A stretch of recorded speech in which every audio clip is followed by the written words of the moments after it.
ആശ Shobhana simple ready direct. Asha സ്വാഗതം, നമസ്തേ, good morning Janam ടി വിയിലേക്ക്. ജനൻ ടി വി പ്രേക്ഷകരുടെ ഭാഗത്തു നിന്നും സ്വാഗതം, അഭിനന്ദനങ്ങൾ, ഓൾ ദി ബെസ്റ്റ്. അപ്പോ അത് ഈ ആശ ശോഭന, ആശ പറയൂ. ശോഭന എൻ്റെ അമ്മയുടെ പേരാണ്. Hi, good morning. ശോഭന എന്ന് പറയുന്നത് എൻ്റെ അമ്മയുടെ പേരാണ്. അതുകൊണ്ട് എനിക്ക് വളരെ അഭിമാനമുണ്ട് അമ്മയുടെ പേര് എൻ്റെ പേരിന് പുറകിലുള്ളത്. എനിക്കൊന്നും ഇപ്പോഴും തിരുവനന്തപുരത്ത് നമ്മുടെ ഒരു ഇതെന്ന് വെച്ചാൽ ബോയ്ക്ക് അച്ഛൻ്റെ പേരും ഗേളിന് അമ്മയുടെ പേരും, അത് എനിക്ക് ഒരു ഇതിൽ നോക്കിയാൽ എനിക്ക് വളരെ അഭിമാനമായിട്ട് തോന്നുന്നുണ്ട് അമ്മയുടെ പേര് എൻ്റെ പുറകിലുള്ളത്. ഗംഭീരം. അതെ, അപ്പോൾ നമ്മൾ നേരത്തെ പ്ലേ ചെയ്ത ആ ഒരു ബൈറ്റ് അതിപ്പോൾ യാഥാർത്ഥ്യമായിരിക്കുകയാണ്. ജനൻ ടി വി ആണെന്ന് തോന്നുന്നു അങ്ങനെ ഒരു ചോദ്യം ചോദിച്ചത് പോലും, അല്ലേ ആശ? അതെ അതെ, പിന്നെ അത് ഒരു എന്താ പറയുന്നത്, അത് ആ ചോദ്യം ചോദിച്ചപ്പോൾ തന്നെ എൻ്റെ മുഖത്തെ എക്സ്പ്രഷൻസ് ഒക്കെ കാണാൻ പറ്റും. അത്രയ്ക്ക് ഒരു എക്സൈറ്റഡ് ആയിരുന്നു ഞാൻ ആ ചോദ്യത്തിന് ഉത്തരം പറയാൻ. അപ്പോൾ അതൊരു ഇങ്ങനെ ഒരു ഇതിൽ വന്ന് നിൽക്കുമ്പോൾ അതേപോലെ തന്നെ സംഭവിച്ചപ്പോൾ വളരെ സന്തോഷമുണ്ട്. ഇപ്പോഴും ഇതിന്റെ അത് അന്നത് സ്വപ്നമായിരുന്നു, ഇന്നത്തെ യാഥാർത്ഥ്യമാണ്. ഇനി കളിക്കളത്തിൽ ഇറങ്ങാൻ പോകുന്നു. സന്തോഷം എങ്ങനെ? ഇപ്പോഴും സന്തോഷം അടങ്ങിയിട്ടില്ല, മുഖത്ത് ആ പ്രസാദം തെളിഞ്ഞ് കാണാം ആശ. അതെ, വളരെ സന്തോഷമുള്ള കാര്യമില്ലേ. കാരണം ഇത്രയും ആൾക്കാർ വിമൻ ക്രിക്കറ്റ് കളിക്കുന്ന ഇന്ത്യയിൽ, അതിൽ നിന്ന് ഫൈനൽ 15-ൽ തിരഞ്ഞെടുക്കപ്പെടുക എന്ന് പറയുന്നത് ദൈവസഹായം, പിന്നെ എൻ്റെ ഹാർഡ് വർക്ക്. വളരെ സന്തോഷമുണ്ട്. എൻ്റെ കൂടെ ഉള്ളവരുടെ സപ്പോർട്ട്, എൻ്റെ പാരൻസ്, എൻ്റെ കോച്ചസ്, എൻ്റെ സീനിയർ പ്ലെയേഴ്സ്, എല്ലാവരുടെയും ഒരു സപ്പോർട്ട് കൊണ്ടാണ് ഇവിടെ എത്തിയത്. വളരെ സന്തോഷം.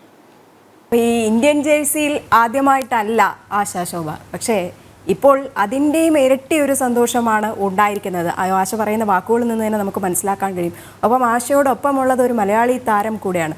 അതിലും നമ്മുടെ മലയാളികൾ അഭിമാനം കൊള്ളുന്ന ഒരു നിമിഷം കൂടിയാണിത്. അതെ, സജന ഞങ്ങൾ ഒരുമിച്ച് കളിച്ചതാണ് കേരളത്തിന് വേണ്ടി. സജന എൻ്റെ കീഴിലാണ് ഡെബ്യൂ തന്നെ ചെയ്തത്. അപ്പം അതുകൊണ്ട് തന്നെ സജന ടീമിലുള്ളപ്പോൾ എനിക്ക് ഇതിൽ പരം ഒരു സന്തോഷമില്ല. കാരണം സജനേനെ ആദ്യ കാലഘട്ടങ്ങളിൽ മുതലേ എനിക്ക് കാണാൻ പറ്റിയൊരു ഭാഗ്യം ഉണ്ടായിട്ടുണ്ട്. അപ്പോൾ സജന എത്ര ടാലൻറ്റഡ് ആണ്, ഒരു മാച്ച് ഇന്നിങ്സ് എങ്ങനെ ചേഞ്ച് ചെയ്യാൻ പറ്റും, അതൊക്കെ എനിക്ക് നല്ലോണം എനിക്ക് അറിയാം. അപ്പോൾ അതുകൊണ്ട് തന്നെ സജനയും വളരെ ഒരു ഇമ്പോർട്ടൻറ്റ് പാർട്ടാണ് ടീം ഇന്ത്യയുടെ. അത് നമ്മുടെ ഒരു മലയാളി കൂടെ ആകുമ്പോൾ അതിൽ പരം ഒരു സന്തോഷമില്ല. സജന ഈ ഇന്ത്യൻ ടീമിൽ ഇതിനകം കളിച്ചു കഴിഞ്ഞു. അപ്പോൾ അതിൽ നിന്ന് ലഭിക്കുന്ന കരുത്ത് എന്താണ്? ഉദാഹരണത്തിന് ഞാൻ ചോദിച്ചു വരുന്നത്, ഇപ്പോൾ ആദ്യമായിട്ടല്ല ഒരു രാജ്യാന്തര മത്സരം കളിക്കുന്നത്, ആദ്യമായിട്ടല്ല ലോകോത്തര താരങ്ങളോട് ഏറ്റുമുട്ടാൻ പോകുന്നത്. അപ്പോൾ ആ സമ്മർദ്ദത്തിന്റെ ആ ഒരു ഘടകം, ആ ഒരു സ്റ്റേജ് കഴിഞ്ഞു അല്ലേ? സമ്മർദ്ദം എനിക്ക് തോന്നുന്നു ആ ഒരു എന്താ പറയുക, ഒരു ബാലൻസ്ഡ് ആയിട്ടുള്ള ഒരു സമ്മർദ്ദം വെച്ചിരിക്കുന്നത് എപ്പോഴും നല്ലതാണ്.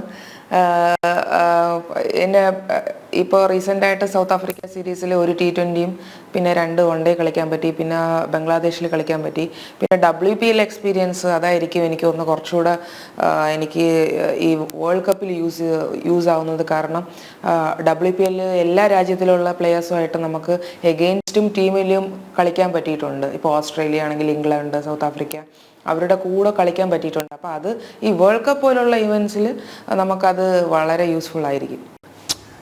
ആശാ ശോഭനെ അറിയാത്തവർക്കായി, ആശാ ശോഭന ഓൾറൗണ്ടറാണ്, ലെഗ് സ്പിൻ ബോളറാണ്, ഒപ്പം ബാറ്റ് ചെയ്യുകയും ചെയ്യും. ആശ ലെഗ് സ്പിൻ തിരഞ്ഞെടുത്തതാണോ അതോ ക്രിക്കറ്റ് ആവേശത്തിൽ വന്നതാണോ? ഞാൻ ചോദിക്കാൻ കാര്യം മണ്ടൻ ചോദ്യമല്ല. പലരും ലെഗ് സ്പിന്നറായി തുടങ്ങി പേസ് ബോളർമാരായ ചരിത്രമുണ്ട്, സ്പിന്നറായി വന്ന് ലീഡിംഗ് ബാറ്റ്സ്മാൻ ആയ ചരിത്രം ഒക്കെ ഉണ്ട്. അത് പറഞ്ഞ സമയം കളയുന്നില്ല. ആശ ലെഗ് സ്പിന്നർ ആയത് എങ്ങനെ? ഞാൻ ചെറുപ്പം മുതലേ നമ്മളെ പേപ്പർ ബോളിൽ മിൽമ പാക്കറ്റൊക്കെ വെച്ച് റബ്ബർ ബാൻഡിൽ കെട്ടിയുള്ള അപ്പം കളിക്കുമ്പോഴും ഞാൻ നേരെ എറിഞ്ഞാലും അത് ടേൺ ചെയ്ത് പുറത്തോട്ട് പോകും. ഇപ്പം നേരെ എറിഞ്ഞാലും എൻ്റെ ഒരു നാച്ചുറൽ ആക്ഷനിൽ ടേൺ ചെയ്ത് പുറത്തു പോകും. അപ്പോൾ അതൊന്നും നമുക്ക് ലെഗ് സ്പിന്നൊന്നും അറിയില്ലായിരുന്നു. അപ്പോൾ നമ്മൾ ചെറുപ്പം മുതൽ ഒരുപാട് ക്രിക്കറ്റ്, പഴയ ക്രിക്കറ്റൊക്കെ അനിൽ കുംബ്ലെ സാറിൻ്റെ അവരുടെയൊക്കെ കാണുമായിരുന്നു. അപ്പോൾ എനിക്കൊരു സംശയം ഉണ്ടായിരുന്നു, ഇത് ഇദ്ദേഹം എറിയ പോലെയാണല്ലോ ഞാൻ എറിയുന്നതെന്നുള്ള എനിക്കൊരു മൈൻഡിലുണ്ടായിരുന്നു. പക്ഷേ എൻ്റെ ലൈഫിൻ്റെ ടേണിംഗ് പോയിന്റ് എന്ന് വെച്ചാൽ സ്പോർട്സ് കൗൺസിലെ എൻ്റെ ഫസ്റ്റ് കോച്ച് ശ്രീകുമാർ സാറ്, ഞാൻ ഒരു ദിവസം പ്രാക്ടീസ് ചെയ്യുമായിരുന്നു. ഫാസ്റ്റ് ബോളറായിരുന്നു ഞാൻ.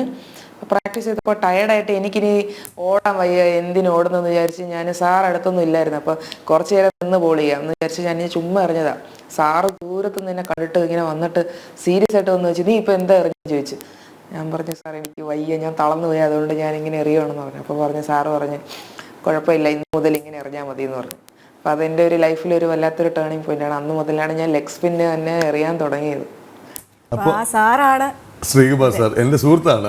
അപ്പോൾ ആശാ ശോഭനയിലെ ലെഗ് സ്പിന്നറെ കണ്ടെത്തിയത്, അല്ലെങ്കിൽ ആശ ബോൾ ചെയ്യാൻ ശ്രമിച്ചത് ലെഗ് സ്പിൻ ആണെങ്കിൽ ബോൾ ചെയ്തപ്പോൾ സ്വാഭാവികമായി വന്നത് ലെഗ് സ്പിൻ ആണെന്ന് കണ്ടെത്തിയത് ആ ദൂരെ നിന്ന് കണ്ട ശ്രീകുമാറാണ് അല്ലേ?